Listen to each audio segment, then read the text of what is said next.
Janez Janša je šel na sprehod v gozd. On je šel tam v nek kraj in je rekel, jaz pa bom raziskoval tale gozdiček, da sem malo v naravi. Imel je s sabo škarje v žepu in on tako hodi po tem gozdu in hodi in pol pa zagleda nek grm in v tem grmu je jelen ujet. Se pravi, z rogovi se je zapletel med te mreže. To je veliko grmovja, ok? Jelen se je hotel iz tega grmovja rešiti, bil je v agoniji. Janez Janša je videl tega bogega jelena, kako se matra.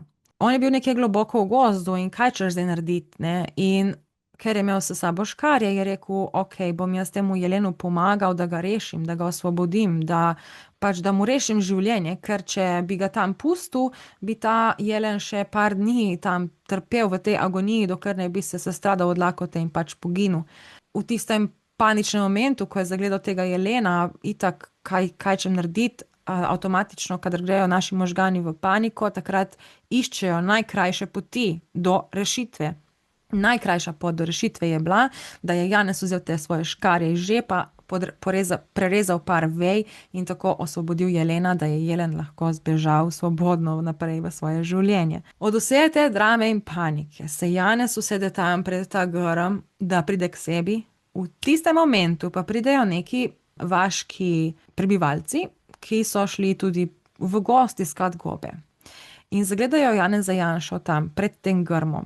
Fora pa je, da ta grm je bil za njih nekaj svetega. Ta grm je vsako pomlad naredil take čudovite cvetove, da so oni ta grm imeli kot simbol svobode, ne. To je bil za njih grm svobode. In oni so ta grm častili in vsako pomlad so šle ženice nabirati te cvetove in delati eliksirje iz tega. To je bil res nek poseben grm. In zdaj te pohodniki vaški zagledajo tam Janeza Janšo s škarjami v rokah in opazijo, da je on ta grm prerezal. On je uničil njihov grb oziroma njihov simbol svobode. In takoj, ti korupcijo delaš, tajkun. Ne vem, kaj še vse. In Janez Janša, ne, jaz sem samo hotel rešiti jelena. Dokaži! Ja ne morem, je zbežal, on je bil ujet z rogovi in je zbežal. Lažnivec! Obsodili te bomo, uničil si našo svobodo, uničil si jo.